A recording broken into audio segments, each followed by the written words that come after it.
দক্ষিণী সিনেমার superstar Rajinikanth shooting চলাকালে অসুস্থ হয়ে পড়েন। অবস্থা গুরুতর হলে তাকে হাসপাতালে ভর্তি করা হয়। চেন্নাইয়ের অ্যাপোলো হাসপাতালে ভর্তি করা হয়েছে এই অভিনেতাকে। চেন্নাই পুলিশ সূত্রে জানা গেছে, সোমবার রাতে এই হাসপাতালে ভর্তি করা হয়েছে রজনীকান্তকে।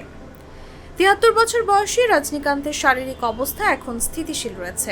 হাসপাতাল সূত্রে জানা গেছে, ইন্টারভেনশনাল কার্ডিওলজিস্ট ডাক্তার সাই সতীশের তত্ত্বাবধানে আজ মঙ্গলবার একটি শারীরিক পরীক্ষা নিরীক্ষার জন্যই হাসপাতালে ভর্তি করা হয়েছে তাকে। আজ কার্ডিয়াক ক্যাথ ল্যাবে এই প্রক্রিয়া সম্পন্ন করা হবে।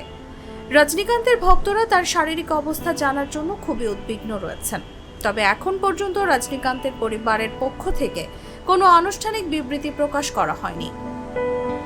রজনীকান্ত ২০২০ সালের শেষ দিকে একইভাবে অসুস্থ হয়ে পড়লে নিজের রাজনৈতিক ক্যারিয়ার শুরু করতে পারেননি। ২০২০ সালের ডিসেম্বর মাসে নিজের রাজনৈতিক দলের নাম ঘোষণা করার পরে স্বাস্থ্যহানি এবং কোভিড মহামারীর কারণে এই পরিকল্পনা বাস্তবায়ন করতে পারেননি। শিয়া বাটার ও ভিটামিন ই সমৃদ্ধ lily glam beauty soap. Lily, always beautiful.